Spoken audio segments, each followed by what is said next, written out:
Hola colegas, nuevamente con ustedes y llegamos al cuarto día, hablando de investigación y de un proyecto enfocado en impulsar la educación inclusiva.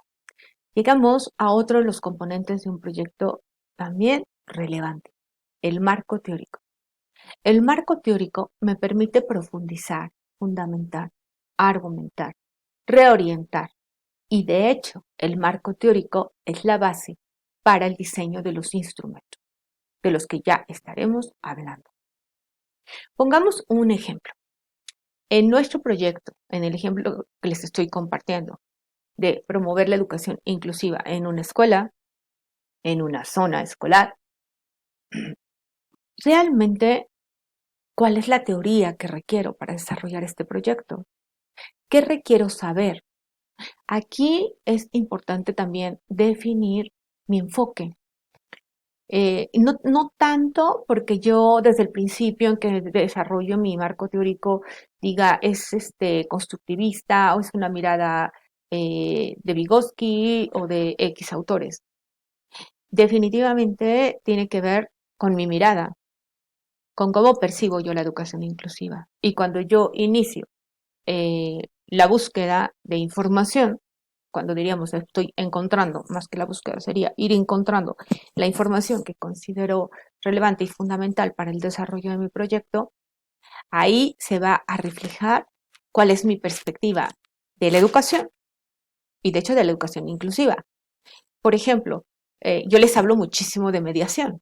Entonces, a lo largo del desarrollo de mi marco teórico, estaría yo enfocándome en la mediación y en las competencias. También me interesa muchísimo hablar de competencias.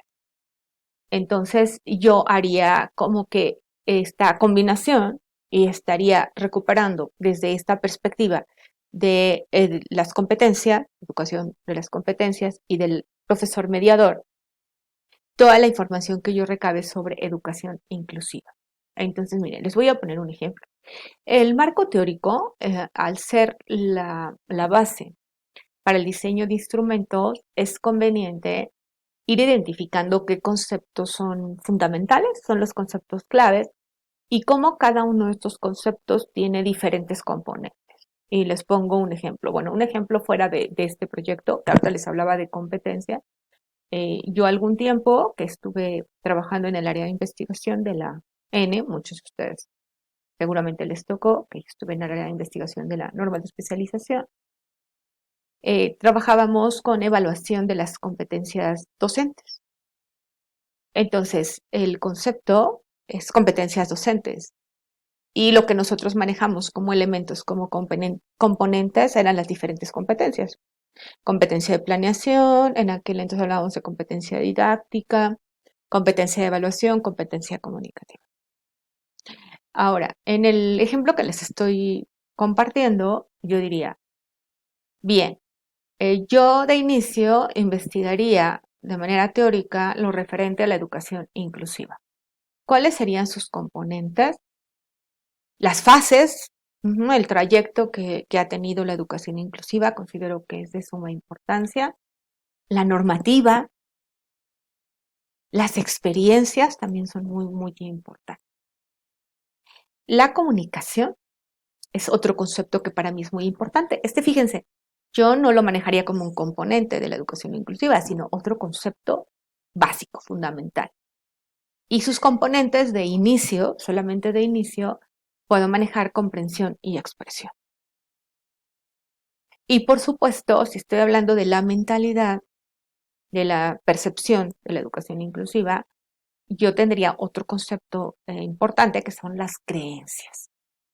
Y aquí los componentes que yo considero serían percepciones y emociones. Cuando yo ya inicio el desarrollo del marco teórico, puede ser que en algún momento al estar leyendo diferentes autores, yo diga, no, las creencias son un componente y entonces percepciones es el concepto, o emociones es el concepto y creencias es un componente, o puedo entrar a pensamiento también. De ahí la importancia de desarrollar el marco teórico ampliamente. Es la manera en la que nosotros obtenemos mayor conocimiento. Ahora, muy importante, un marco teórico debe de estar compuesto por autores, los grandes autores que yo les llamo, ¿no? Vygotsky, Piaget, y por investigaciones. Cuando, por ejemplo, yo en educación inclusiva digo, uno de los componentes son las experiencias de educación inclusiva, ahí totalmente me remitiría a artículos de investigación, a ponencias en congresos. De esa manera yo estoy recuperando la experiencia de otros investigadores para mi marco teórico. Y les recuerdo, si tienen alguna duda, por favor, escríbanos. Gracias.